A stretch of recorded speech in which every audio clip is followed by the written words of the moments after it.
del curso de urgencias prehospitalarias a la segunda parte de la clase de atención y cuidados de las hemorragias del primer trimestre del embarazo. Soy Emma Avendaño, licenciada en enfermería, diplomada universitaria en seguridad del paciente y atención centrada en la persona, proveedora certificada de soporte, valoración y estabilización de la emergencia pediátrica, como así también de soporte vital avanzado pediátrico. Soy staff de la Unidad de Cuidados Intensivos Pediátricos en el ámbito del gobierno de la Ciudad de Buenos Aires y staff del área materno-infantil en el ámbito privado. Bien. Un segundito. Bien, vamos a avanzar con la segunda parte de las causas más frecuentes de hemorragias en el primer trimestre del embarazo. Dijimos que todas las causas, en la primera parte mencionamos que todas las causas requieren conocer el dato si se encuentra disponible, tanto para nosotros y priorizar la urgencia como para el centro que recibe a la paciente, conocer el cálculo de la edad gestacional, inicio de la menorrea, fecha de última menstruación, fórmula obstétrica, antecedentes generales de la paciente, ginecológicos y factores de riesgo. Tenemos tres grandes grupos de patologías hemorrágicas durante este periodo: amenaza de aborto y aborto, enfermedad trofoblástica del embarazo, mola hidatidiforme, parcial o total, coriocarcinoma, también se encuentran dentro del grupo de las trofoblásticas, y también el embarazo ectópico. El objetivo en todas las entidades hemorrágicas en el primer trimestre de la gestación es brindar una respuesta organizada que optimice el tiempo de la asistencia desde el momento del reconocimiento de la urgencia hasta la llegada al centro.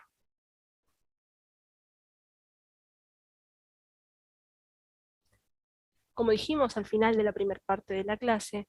es vital para la sobrevida de la paciente y el cuidado materno-fetal estimar visualmente las pérdidas a través de genitales externos en la hemorragia obstétrica, valorar el estado clínico de la paciente con una valoración física rápida que nos tome menos de 5 minutos para determinar el grado de compromiso clínico, del deterioro clínico agudo de la paciente, y con esta información que recabamos rápidamente, tomar intervenciones oportunas y realizar el traslado al centro asistencial próximo y acorde.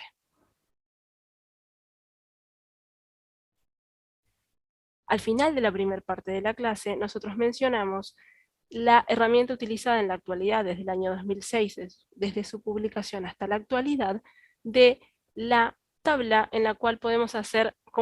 utilizamos como herramienta de estimación visual de pérdidas hemorrágicas obstétricas, donde tenemos 3 niveles, 9 imágenes alusivas en las cuales dividen a medida que se observan mayores superficies absorbentes o inclusive superficies de apoyo, la pérdida hemática, y nos permite estimar un volumen perdido, en los cuales tenemos una hemorragia leve, en los cuales vemos una mancha hemática en un apósito, la saturación del mismo apósito aproximada a 100 mililitros, una gasa de 10 por 10 empapada aproximadamente de 60, una hemorragia moderada donde encontramos un pañal de adulto ampliamente manchado, un apósito o repasador de 40 compresa de 45 centímetros, podría ser ese tamaño, empapado de pérdidas hemáticas, nos habla de un volumen superior a 350 mililitros, o una cubeta o riñonera que usamos en nuestro ámbito hospitalario habitual repleta, nos habla de una pérdida de aproximadamente medio litro. Sin embargo, el contexto cambia si al acudir a la emergencia observamos a la paciente rodeada de una mancha hemática. Podemos hablar de una pérdida, al solo momento de ver esta mancha, de 1 litro, ¿sí? Una mancha de sangre en el piso de aproximadamente 1 metro de diámetro nos habla de una pérdida de 1,5 litros de componente hemático, y una hemorragia en la que se encuentra la paciente rodeada de sangre y hay manchas de sangre hacia el piso nos habla de una pérdida del doble, de 2.000 mililitros de volumen hemático. ¿Sí? Aquí tienen los datos para poder acceder a la herramienta, se encuentra disponible para su uso y es de libre acceso en la red. Cuando hablamos de valoración física rápida, específicamente vamos a asociar la herramienta de estimación visual de pérdidas de pérdidas hemáticas obstétricas, y la vamos a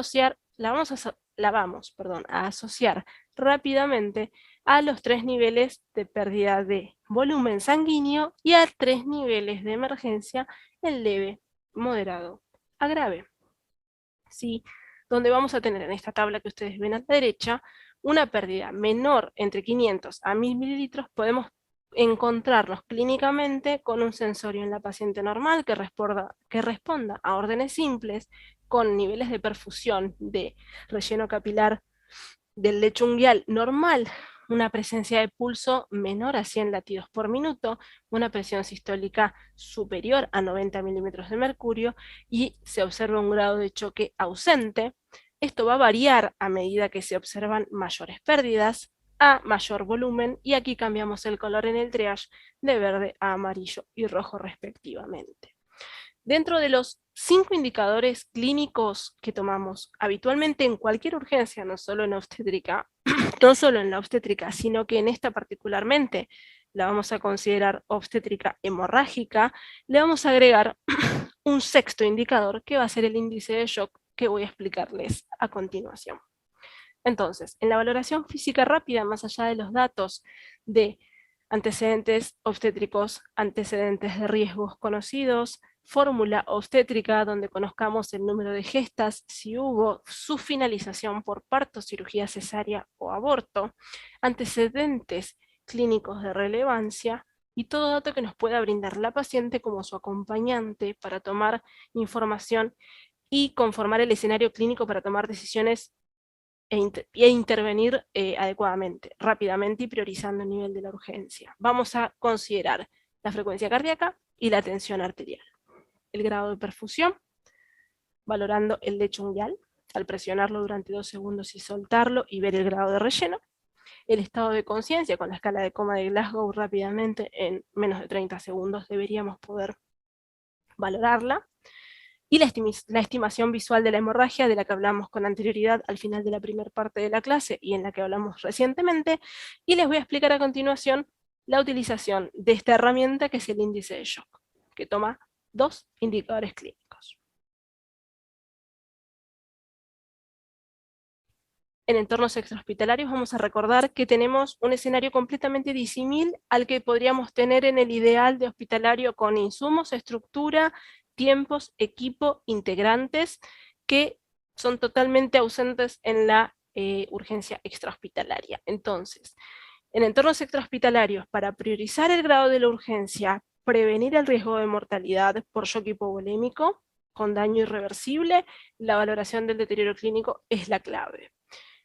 El índice de shock considera 2 variables fisiológicas, la frecuencia cardíaca y la tensión arterial sistólica. Nosotros vamos a tomar la frecuencia cardíaca en latidos por minuto de la paciente y la vamos a dividir por el valor en milímetros de mercurio de la tensión arterial sistólica. Eso nos va a dar como resultado lo que conocemos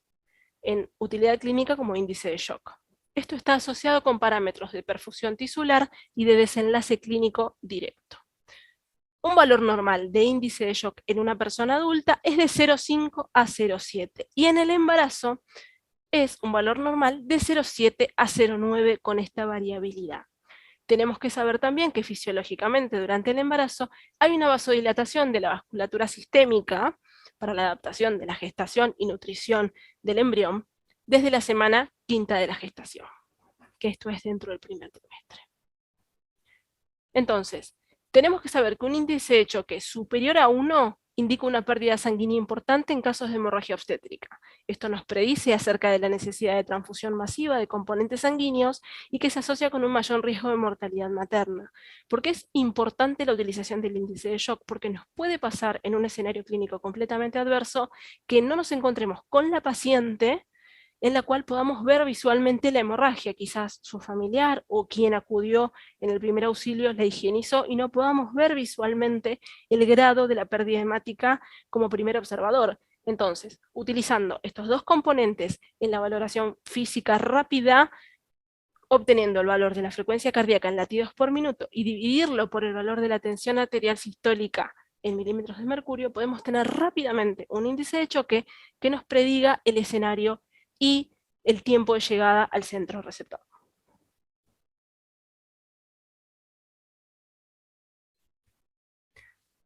Hablando más acerca de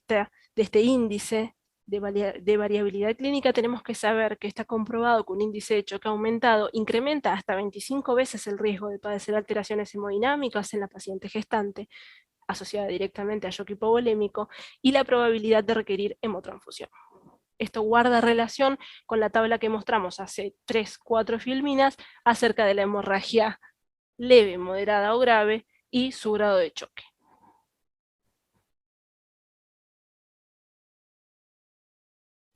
Dentro de las intervenciones enfermeras en amenaza de aborto y aborto, van a encontrarse 3 grandes grupos como manejo clínico de esta entidad. Esto no quiere decir que nosotros lo hagamos en el ámbito extrahospitalario, pero sí conocer cuál es el manejo clínico para mejorar la sobrevida de las pacientes y, más allá de la asistencia en la hemorragia obstétrica, brindar atención para corregir la causa subyacente. Estos son 3 grandes grupos que obviamente son interdisciplinarios y por personal competente en el contexto y estructura, hospitalarias, donde se encuentran las medidas conservadoras, tratamiento médico y farmacológico en la amenaza de aborto, que puede incluir la administración de hormonas como la progesterona exógena por vía vaginal u oral en la amenaza de parto prematuro. Si se confirma infección o ruptura prematura de membranas, se indicará luego de los cultivos antibiótico-terapia precoz, luego obviamente de la toma de muestras, de especímenes. Si el aborto es incompleto, que suele suceder, se pueden administrar oxitóxicos para favorecer contracciones uterinas, expulsar el contenido y permitir el vaciado completo de la cavidad uterina, no solo de restos de embrión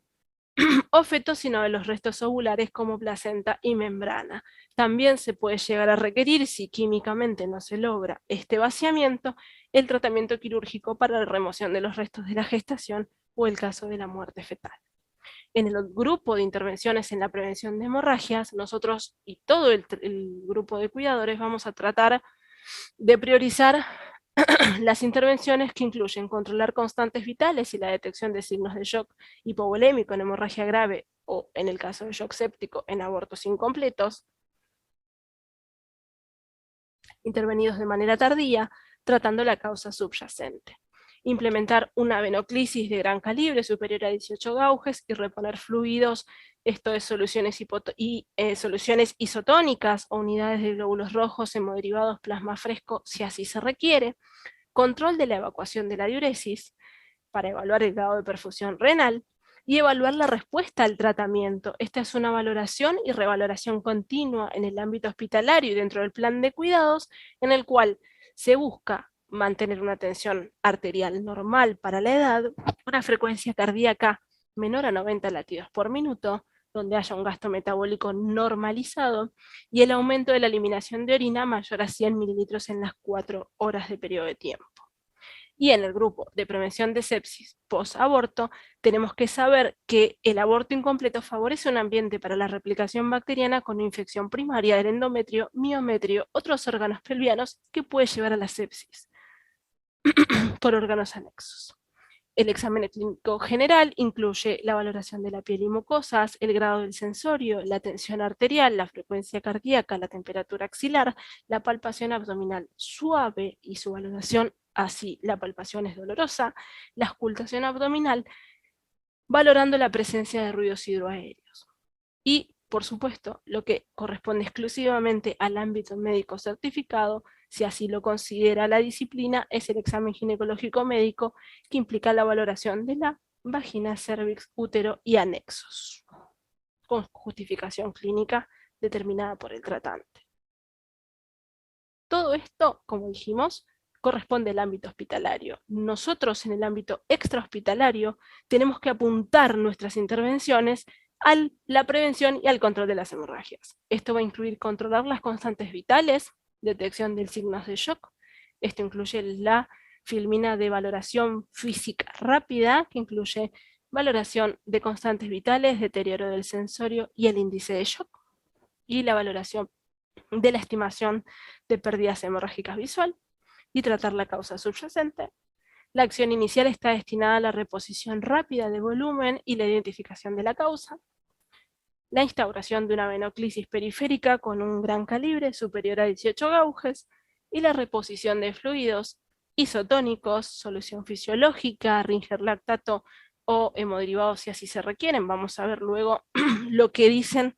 los consensos de especialistas a este respecto de la fluidoterapia. Evaluar la respuesta al tratamiento, esto es, a medida que tomamos intervenciones, esperar 10 minutos de tiempo si el deterioro clínico de la paciente no se acentúa y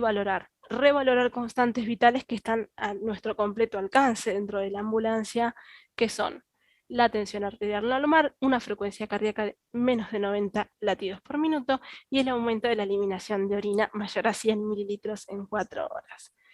Verificar en todo momento el ABC de las emergencias y de la prevención del shock, verificando la vía aérea permeable, posicionando en posición semisentada a la paciente, a excepción del embarazo ectópico gravemente descompensado, como vamos a ver a continuación. Suministrar oxígeno de 4 a 10 litros por minuto con una fracción inspirada al 100%, y mantener una saturación como objetivo superior a 95%, asociada al riesgo de hipoxia tisular por pérdida hemática y disminución por esta pérdida aguda de hemorragia de la hemoglobina y el transporte de oxígeno hacia los tejidos. Y prevenir con esta administración de oxígeno como droga, hasta la llegada al centro, prevenir la hipoxia tisular que perpetúe el círculo vicioso del shock y lo agrave. Comenzar inmediatamente la infusión de fluidos, evitar brindar los fríos, definir la necesidad o no de transfusión, no porque nosotros contemos en la unidad de traslado con hemoderivados, sino para poder dar aviso telefónico al centro y que lo tengan preparado para poder brindar y evitar demoras, ¿sí? El uso de dispositivos disponibles, esto vamos a hablar brevemente de algo que se viene utilizando en los sistemas de emergencia obstétrica, no tan difundido en el interior de nuestro país, que es el traje antichoque no neumático. Vamos a hablar para poder describirlo, para que no nos sea ajeno al momento de encontrarnos con colegas que sí lo estén utilizando, pero no es lo más habitual en la emergencia obstétrica. Y en su reemplazo podemos saber que podemos realizar, descendiendo la cabecera de 45 a 20 grados, la elevación de miembros inferiores 30 grados sobre el nivel del cuerpo, o la llamada posición de Trendelenburg, con el fin de optimizar el volumen circulante de extremidades a órganos vitales de cavidad abdominal y cerebro, ¿sí? A toda costa, y no olvidarnos que solemos enfocarnos más allá de nuestra experiencia en atender a la hemorragia y reponer fluidos, y solemos evitar enfocar nuestra atención en la prevención de la hipotermia, que también es un signo adverso que perpetúa el shock y empeora su pronóstico. Entonces vamos a brindarle abrigo a la paciente y tener presente la valoración clínica continua cada 10 a 5 minutos si el escenario clínico se vuelve más adverso con el paso del tiempo. Mantener todo el tiempo acompañada a la paciente por el familiar que elija, para que se encuentre no solo acompañada como parte de sus derechos como paciente, sino también como testigo de que estamos brindando las intervenciones más oportunas y que la evidencia clínica actual nos permite brindar en el ámbito de nuestra competencia. Y también tenemos que recordar, con el objetivo de prevenir la sepsis post-aborto o sepsis post-hemorragias obstétricas, la necesidad de la asepsia en las técnicas para la prevención de la sepsis post-aborto, y también para evitar, y también como medida de precaución estándar de la manipulación de fluidos, o el riesgo de manipulación de fluidos. Cuando hablábamos de la fluidoterapia en hemorragia obstétrica, el consenso de la Federación Argentina de Sociedades de Ginecología y Obstetricia en el 2019 nos señala que la reposición de fluidos está dirigida a la restauración del volumen intravascular circulante, el retorno a la capacidad del transporte de oxígeno, que ya estamos apoyando con oxigenoterapia, y las funciones hemostáticas a un nivel efectivo para evitar el deterioro clínico progresivo, mientras se llega al centro obstétrico. No es óptimo quedarnos en el lugar de asistencia brindando fluidos y perdiendo tiempo. Vamos avisando al centro, dividimos roles en la urgencia priorizada, mientras brindamos fluido, brindamos calor, valoramos clínicamente a la paciente, vamos recabando datos y llegamos al centro. El reemplazo del volumen circulante perdido debe comenzar tan pronto se reconozca el sangrado. Si bien a veces podemos no observar visualmente como operador principal que acude a la urgencia la pérdida hemática, como observador principal podemos utilizar el índice de shock y predecir que hubo una pérdida. ¿Sí? Una pérdida de gran volumen y clasificar la hemorragia como severa o grave. Recomendando infundir un volumen de hasta 2 mililitros de volumen, de hasta 2000 mililitros, perdón por la confusión, esto es 2 litros de volumen de solución isotónica, hasta que la llegada al centro y los hemoderivados se encuentren disponibles, y el objetivo es marcar estos 2000 mililitros como límite para evitar la hemodilución, porque una hemodilución exagerada, exacerbada, nos va a generar hemodilución. La hemoglobina no se va a distribuir uniformemente y vamos a generar hipoxia, no vamos a poder distribuir oxígeno hacia los tejidos, estamos difundiendo líquido libre, ¿sí? Y también tenemos que saber que no mejora el pronóstico brindar más volumen más rápido, ¿sí? Tenemos que ir administrando bolos de a 250 a 500 mililitros, no fríos, si es posible, entibiados, ¿sí? Mientras valoramos la mejora del estado clínico, ¿sí? La solución fisiológica, en cuanto a la solución isotónica más utilizada, la solución fisiológica es la más utilizada. Sabemos que puede producir acidosis hiperclorémica, pero no es lo principal. Mientras llegamos al centro, eso ya se corregirá con el equipo de clínicos a la llegada al centro. También se utiliza el Ringer lactato como solución idealmente a utilizar por tener menor impacto sobre el déficit de bases y al momento del estado ácido-base y valoración de los componentes químicos sanguíneos. Y sí tenemos que saber que por consenso está completamente contraindicada la infusión de soluciones hipotónicas, como dextrosa al 5% o en superiores concentraciones, o el agua destilada. No debe usarse de ninguna manera por el riesgo comprobado de hemólisis y ruptura de hematíes mientras se brinda asistencia. Tenemos que saber que los cristaloides también se utilizan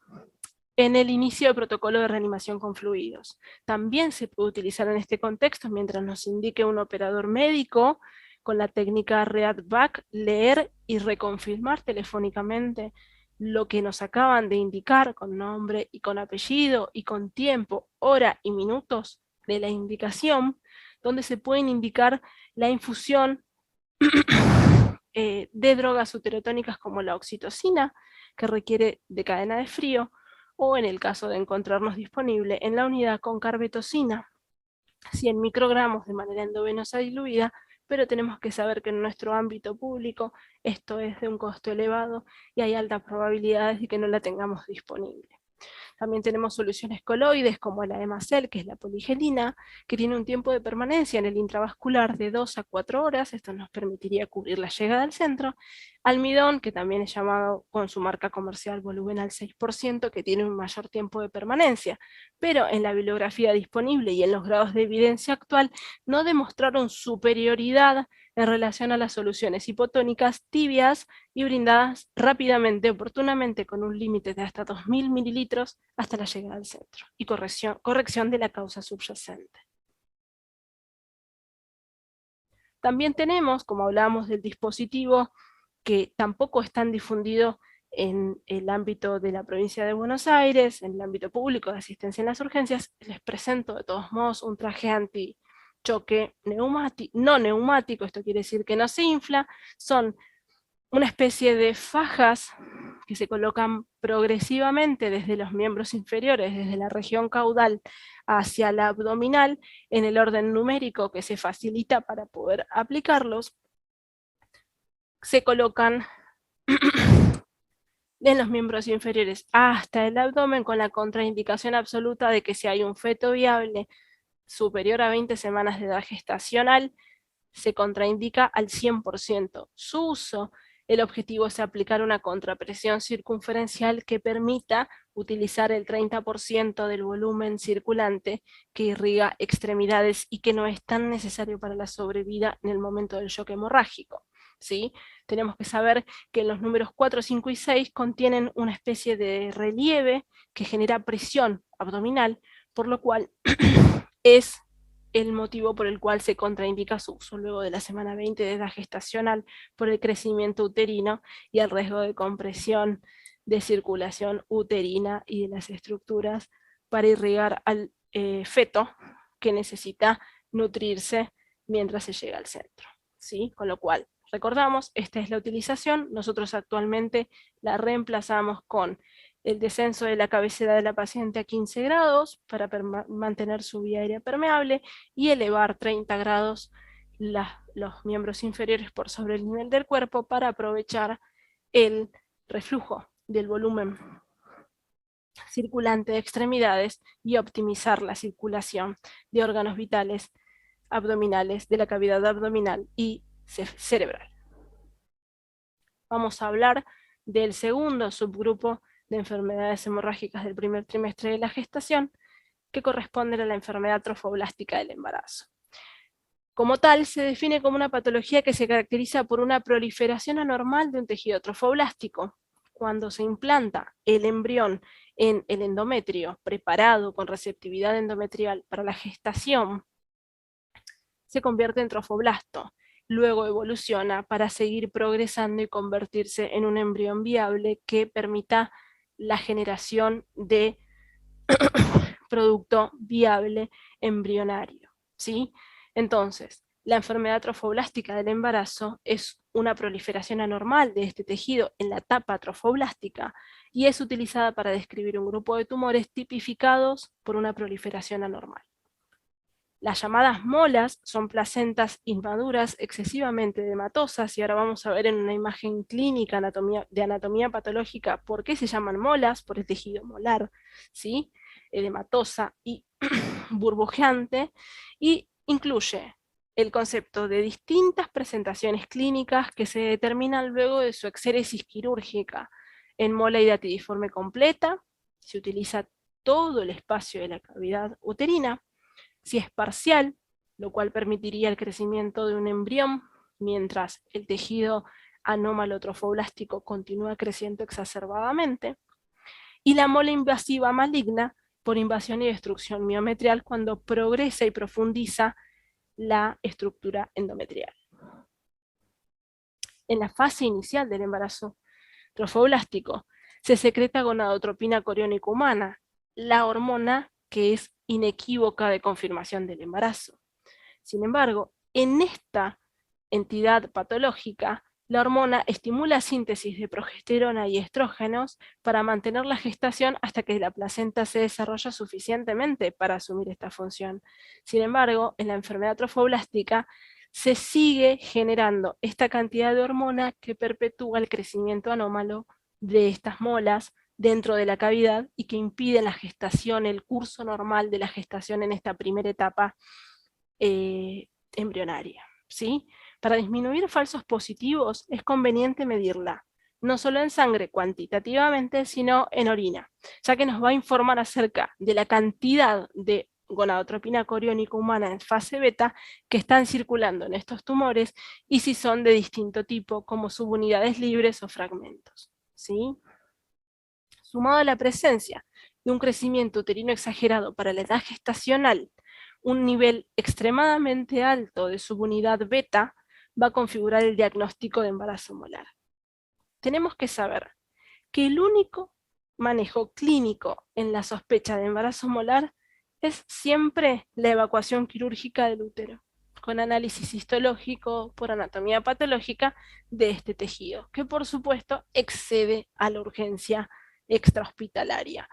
Pero tenemos que saber que si nos encontramos a la palpación en el primer trimestre de la gestación con un crecimiento uterino, que lo podemos palpar, extremadamente grande para la edad gestacional, recordemos la primer clase, donde visualmente no hay estructuras anatómicas que indiquen exacerbación de del crecimiento abdominal,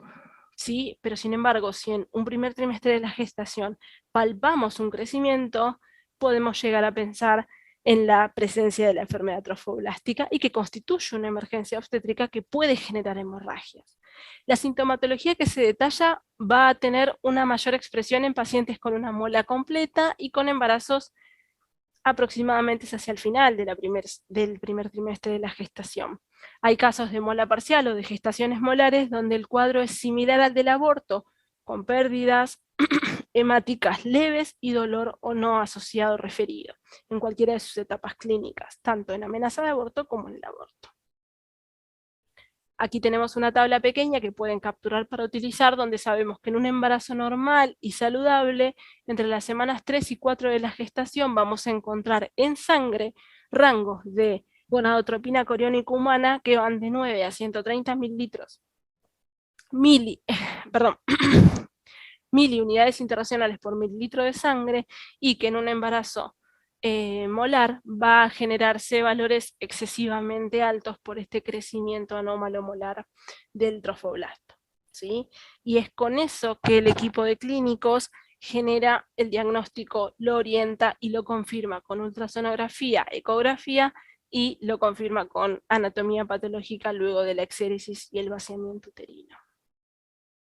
La presentación clínica de la enfermedad trofoblástica del embarazo se puede presentar con sangrado vaginal sin un dolor asociado, como síntoma más común que ocurre casi en el 100% de los casos. Los tejidos molares se pueden separar del adhesivo endometrial e irrumpir vasos maternos, por lo cual se pueden observar grandes volúmenes de sangre en la observación de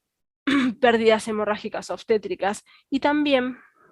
sangre retenida puede dilatar la cavidad y podemos observar que no hay sangre rojiza, sino sangre de color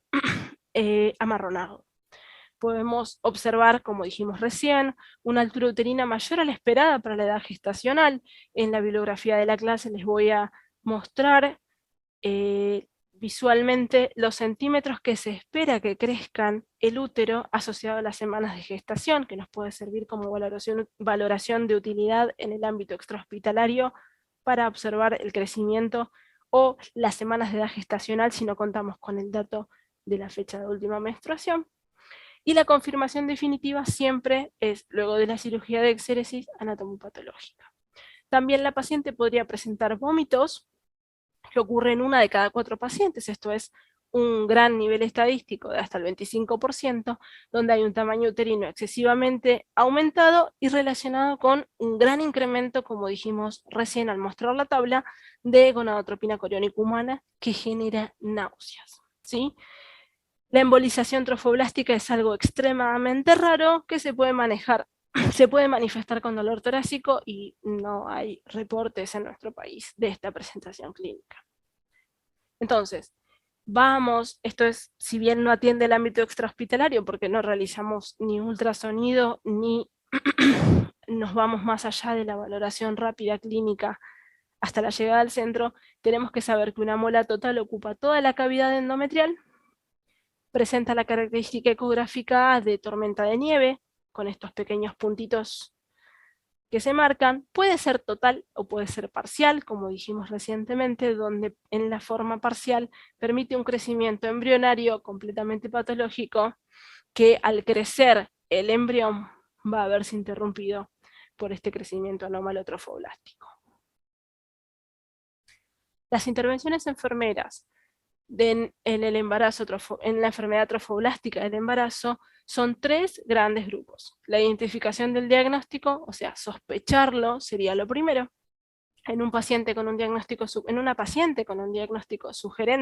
de embarazo molar, con ecografía, además del hemograma y niveles de gonadotropina coriónica humana superiores a 100.000 miliunidades por mililitro de sangre, se debe derivar a la gestante para realizar el vaciamiento del contenido uterino en un centro de nivel 3. El control de sangrado, al igual que en la amenaza de aborto y en todas las entidades hemorrágicas durante el primer trimestre del embarazo en el ámbito extrahospitalario, vamos a controlar el sangrado registrando la característica de la pérdida, su calidad, su olor a sangre fresca, amarronada, rojo vibrante o purulento, su cantidad, la cantidad de apósitos saturados en tantas horas, y también usamos la herramienta de la que venimos hablando durante estas 2 clases, la valoración subjetiva de hemorragias obstétricas, registrando la cantidad y el tiempo en el cual se registró, y la valoración del dolor referido si es que la paciente lo manifiesta. Y en el control de síntomas se agrega, además de la amenaza de aborto, la enfermedad trofoblástica gestacional, la presencia de vómitos, valorando signos de deshidratación, controlando constantes vitales y el grupo de signos vitales y constantes vitales de las que hablamos en la valoración física rápida, incluida la valoración del índice de shock, y tratar su causa subyacente, instaurar por este riesgo de hemorragia que se pueda pronunciar y empeorar hasta la llegada al centro. No es lo mismo llegar a un centro con condiciones obstétricas neonatales esenciales de nivel 1 a encontrar un centro de nivel 3. ¿Sí? Esto lo debemos saber quienes hacemos emergencias extrahospitalarias. ¿Sí? Las distancias a veces se prolongan y con eso el tiempo de asistencia. Entonces, es prudente instaurar una venoclisis con un gran calibre, con la reposición de fluidos, como hablamos en el apartado de fluidoterapia, controlar la diuresis para valorar el grado de perfusión renal y evaluar la respuesta al tratamiento de manera periódica cada 5 minutos si la paciente empeora su sensorio o su índice de shock, o cada 15 hasta la llegada al centro si el escenario es favorable y la paciente no muestra signos de descompensación ni deterioro clínico agudo. Y vamos con la última parte, el último subgrupo de enfermedades de enfermedades hemorrágicas en el primer trimestre de la gestación que corresponden al embarazo ectópico. En un embarazo normal, luego de la fecundación, el tránsito de las trompas de falopio, en un embarazo fisiológico, el blastocito, sí, esto es el óvulo fecundado que progresa evolutivamente hacia el día 5 a 8 a blastocisto, se implanta en el revestimiento endometrial receptivo de la cavidad uterina. La implantación fuera de la cavidad uterina se considera embarazo ectópico, donde por supuesto no es viable. En el 95% de los embarazos ectópicos reportados, tenemos que saber que la ubicación del blastocisto es ampular, esto es, en alguna de las dos trompas de falopio, derecha o izquierda. La manifestación clínica frecuente es variable. Puede ser asociado a la edad gestacional, esto va desde las primeras semanas de gestación hacia la 12, donde va creciendo anatómicamente y estructuralmente la estructura embrionaria a fetal, puede ser desde asintomática hasta un shock. La triada clásica del embarazo ectópico es la presencia de amenorrea, ausencia de la menstruación reportada y reconocida por la paciente o su familiar que lo está acompañando,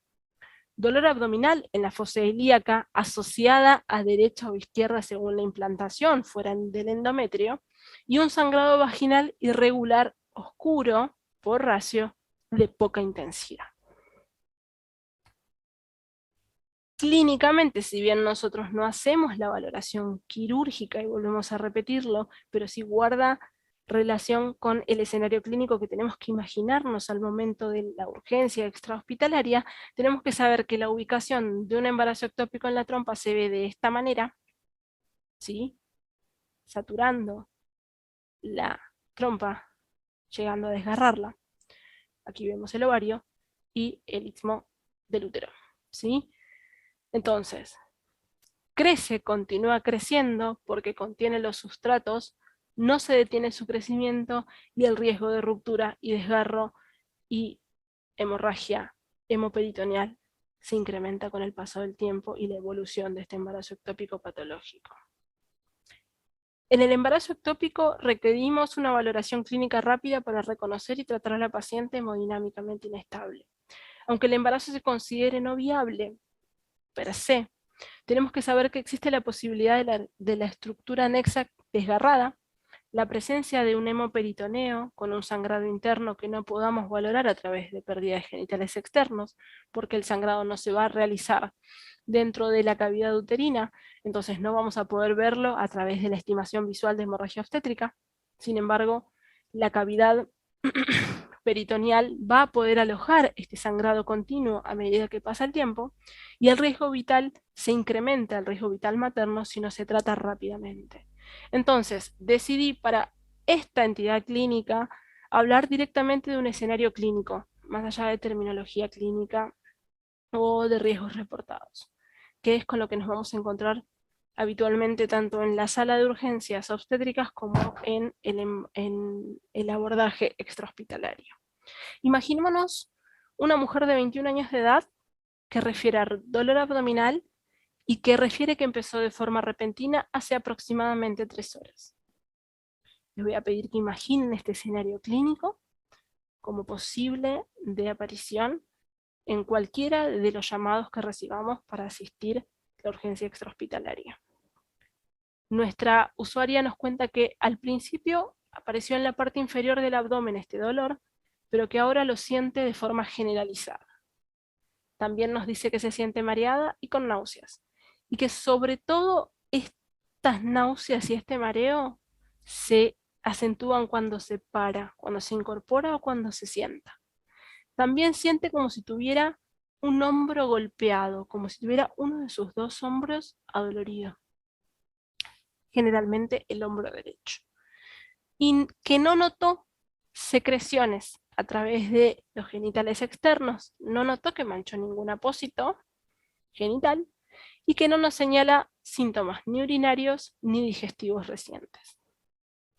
Nuestra paciente no tiene un registro de fecha de última menstruación, algo que nos pasa habitualmente en el enfoque de prevención ausente, pero cree que su último periodo menstrual fue aproximadamente hace un mes.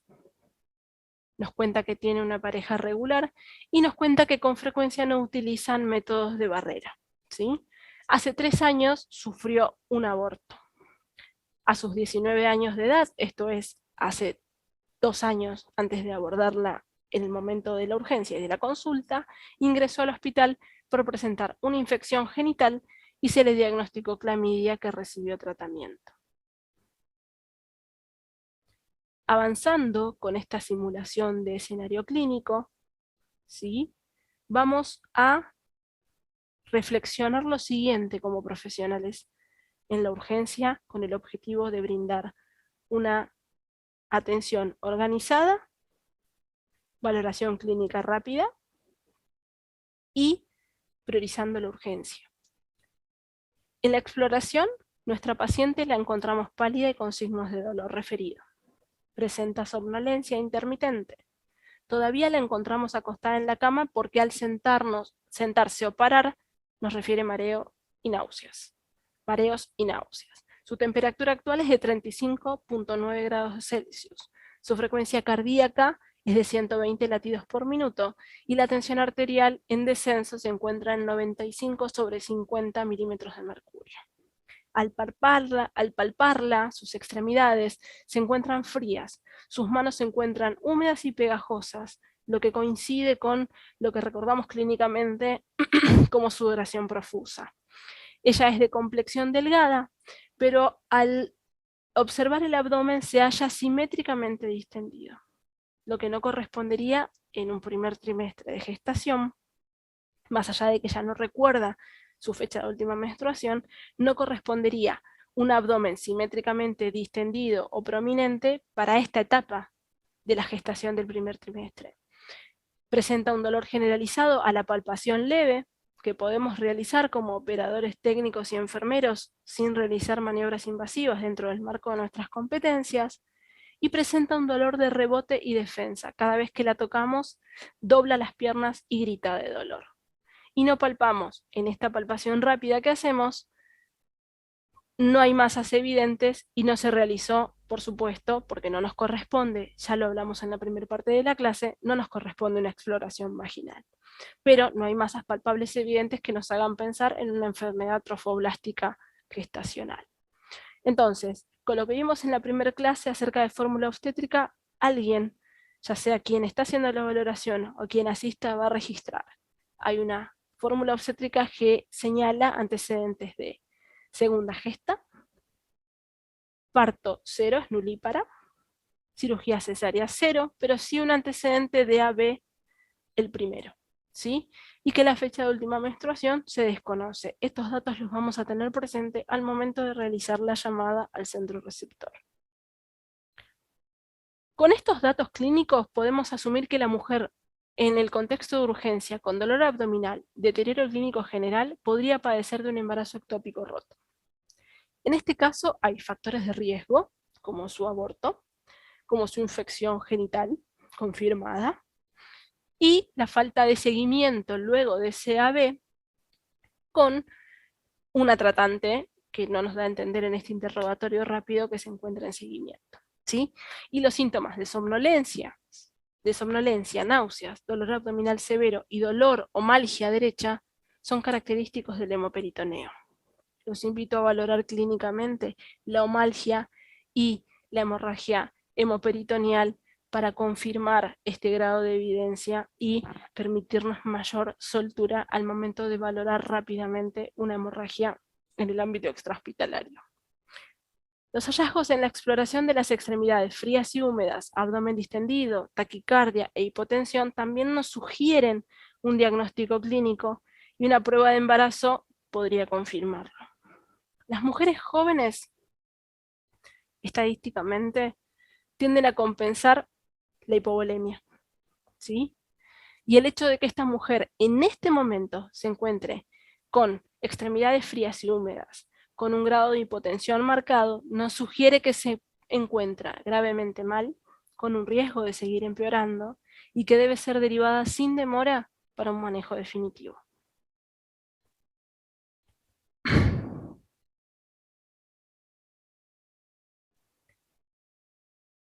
La resolución de un embarazo ectópico es siempre extraer el embarazo no viable, por causas quirúrgicas o químicas. No somos nosotros en el ámbito extrahospitalario quienes vamos a determinar esta conducta, porque no nos corresponde en el marco de nuestras competencias, pero sí tenemos que saber que nuestra intervención es crucial para acortar los tiempos, optimizar la respuesta y brindar asistencia que permita la mejora de la sobrevida materna, ¿sí? Y disminuir así la mortalidad materna por esta causa. El centro receptor donde nosotros llamamos, tenemos que saber que tiene que ser de nivel 3, que cuente con un cirujano, debe recibir el aviso cuanto antes para preparar el procedimiento. Tanto el médico anestesiólogo, el personal del quirófano y el médico ginecobstetra deben ser alertados inmediatamente de la sospecha de un embarazo ectópico roto, con riesgo de hemorragia hemoperitoneal, aunque este diagnóstico sea presuntivo, sea un diagnóstico enfermero potencial. Entonces, debemos ser coherentes con la información que transmitimos, con datos fidedignos para que nuestro mensaje sea valorado como tal, con un pensamiento crítico y clínico confirmable a través de variables clínicas documentadas, como son los antecedentes de la fórmula obstétrica, antecedentes generales y ginecobstétricos de la paciente y el estado clínico actual de la paciente y su deterioro clínico, para poder transferirla al centro de nivel 3 para probablemente para una cirugía de urgencia. En esta instancia podemos llegar a recibir por parte del centro, que la puede llegar a recibir, la indicación dubitativa o poco clara de que habría que llevarla a un centro para confirmar ecográficamente si el embarazo es ectópico o no. Tenemos que saber que la evidencia y el Ministerio de Salud afirma que la ecografía en este momento, en este estado clínico de la paciente, no es indispensable y que puede aumentar los riesgos de prolongar el tiempo de manera innecesaria para prolongar el retraso en llegar al quirófano y una resolución de la causa, incrementando el empeoramiento del estado hemodinámico.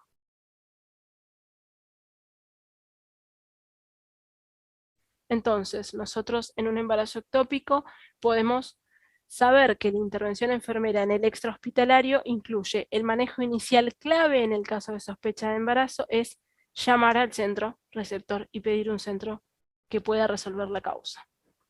Brindar oxigenoterapia por los signos de shock que presenta la paciente. Como hablamos anteriormente, se trata de igual manera que cualquier shock hemorrágico, brindando soporte de oxigenoterapia para prevenir la hipoxia tisular.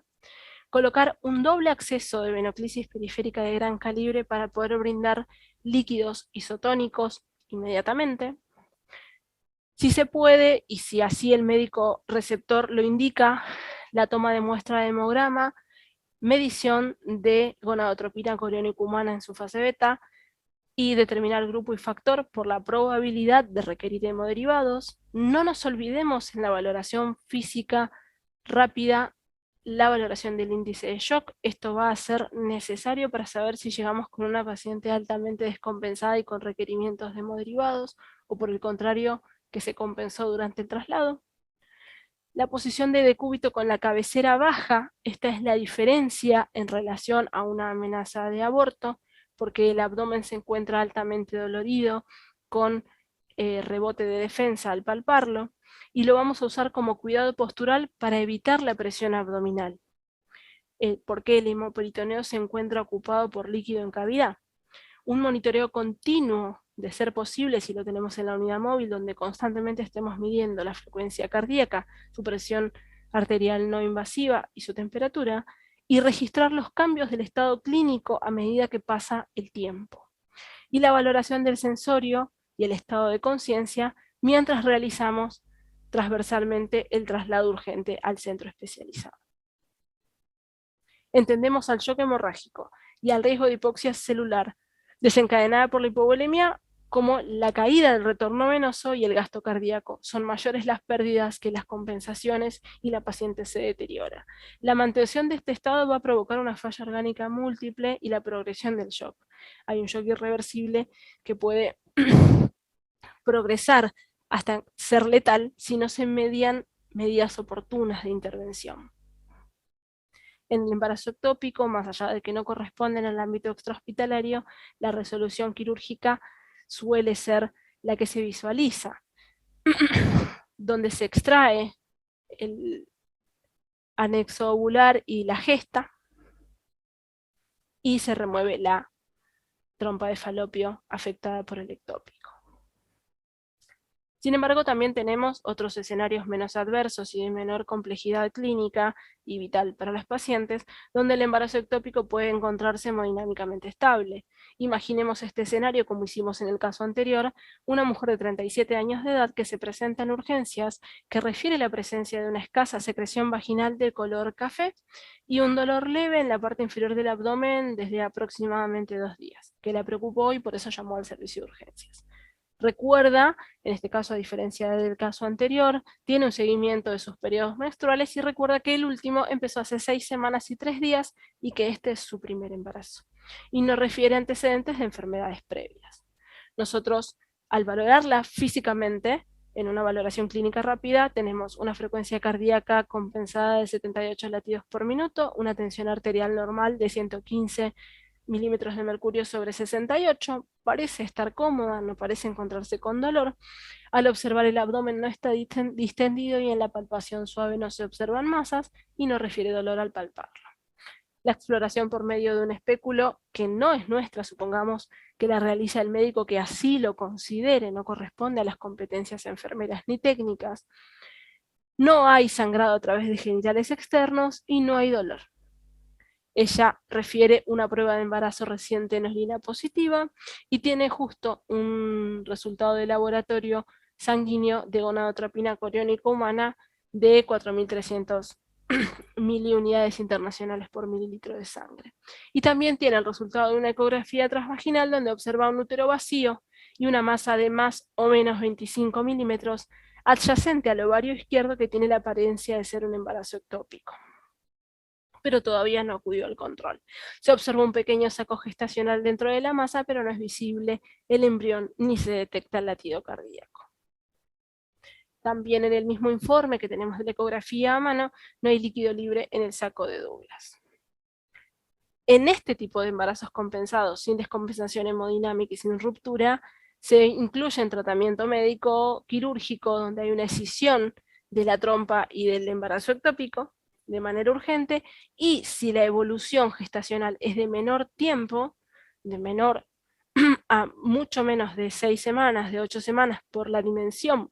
del embrión y su saco gestacional, pueden indicarse medidas químicas como el metotrexato intramuscular progresivo, el seguimiento del embarazo hasta su evacuación y hacer un seguimiento especializado por un equipo interdisciplinar. Como conclusión de las clases 1 y 2, podemos resumir con toda la información a las que abordamos, más nuestra experiencia como profesionales y técnicos en urgencias, para brindar asistencia en la sobrevida de las pacientes gestantes en el primer periodo de la gestación, tenemos que saber que brindar prestaciones oportunas, esto es, debidamente justificadas desde la evidencia clínica disponible, brindadas por nosotros que estamos entrenados y capacitados en esta información, en las hemorragias del primer trimestre pueden permitir del primer trimestre de la gestación pueden permitir una asistencia oportuna y reflejan un cuidado de calidad, reflejan liderazgo en el cuidado, independientemente del nivel de complejidad del centro en el que nos encontremos, y son capaces todas de disminuir la mortalidad materna, reconocer una hemorragia grave a tiempo, asistir a la paciente y llevarla rápidamente al centro en la sospecha de un ectópico roto, brindar apoyo a la sospecha de amenaza de aborto rápidamente para poder mejorar la vida materna y fetal. Todo ese tipo de intervenciones de las que vinimos hablando en ambas partes de la clase nos permiten mejorar la salud y la calidad asistencial que le brindamos a nuestras gestantes. Y son capaces de disminuir la mortalidad materna. Esto es una certeza, no es una duda. Ni es algo que se sospeche, es algo que está confirmado en la región como pasible de mejorar las causas de mortalidad materna y reducen su frecuencia. También tenemos que saber que los servicios de urgencia reciben a gran parte de la población gestante que presentan este tipo de hemorragias porque tenemos un alto nivel de embarazo sin control en el sistema público sanitario. Aunque no realicen controles prenatales los sistemas de urgencias ni los extrahospitalarios, ni realicemos atención del parto especializada, excepto en la atención de partos fortuitos, nosotros como profesionales y técnicos estamos altamente entrenados en la capacidad resolutiva como equipo de salud articulado entre distintos centros y niveles para brindar atención humanizada y de calidad,